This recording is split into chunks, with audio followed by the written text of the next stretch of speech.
যে স্বামী স্ত্রীর মধ্যে যে ভালোবাসাটা, এটা পবিত্র, এটা জান্নাতি। এই ভালোবাসা জান্নাতে শুরু হয়েছিল সাইয়েদনা আদম আর হাওয়ার মধ্য দিয়ে। চিল্লা এখন ঠিক এরা স্বামী স্ত্রী দুইজনে একের হাতের সাথে আরেকজনের হাত মিলালে হাতের সগীরা গুনাহ মাফ করে কে? আল্লাহ। স্ত্রীর চেহারার দিকে নজর করে তাকালে চোখের গুনাহ মাফ করে দেয় কে? আল্লাহ। স্ত্রীর জন্য প্রতি মাসে যে খরচ দেন, এই টাকাগুলো সদকা দেওয়ার সওয়াব আছে না নাই? স্ত্রীকে যে দামি দামি ভ্যানিটি ব্যাগ কিনে দেন, এটা তো সওয়াব আছে না নাই? কক্সবাজারে ঘুরতে নিয়ে গেলে সওয়াব আছে না নাই? ফুল কিনে দিলে সওয়াব আছে না নাই? বিশ্বনবী এরকম স্ত্রীর সাথে খুনসুটি করতেন, ভালোবাসা করতেন। এটা হালাল, কিন্তু এটা জায়গা মতো না করে ভাবির লগে করলে মায়ের আছে না নাই?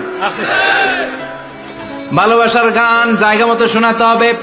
স্ত্রীকে ভালোবাসার গান না শুনিয়ে যদি চাচাতো বোনরে শোনাও, শালিরে শোনাও, পাড়ার মেয়েদের সাথে যদি টাঙ্কি মারো, ফিল্ডিং মারো, মায়ের আছে না নাই? তার মানে জায়গা মতো করলে সব সওয়াব। সুবহানাল্লাহ পড়েন।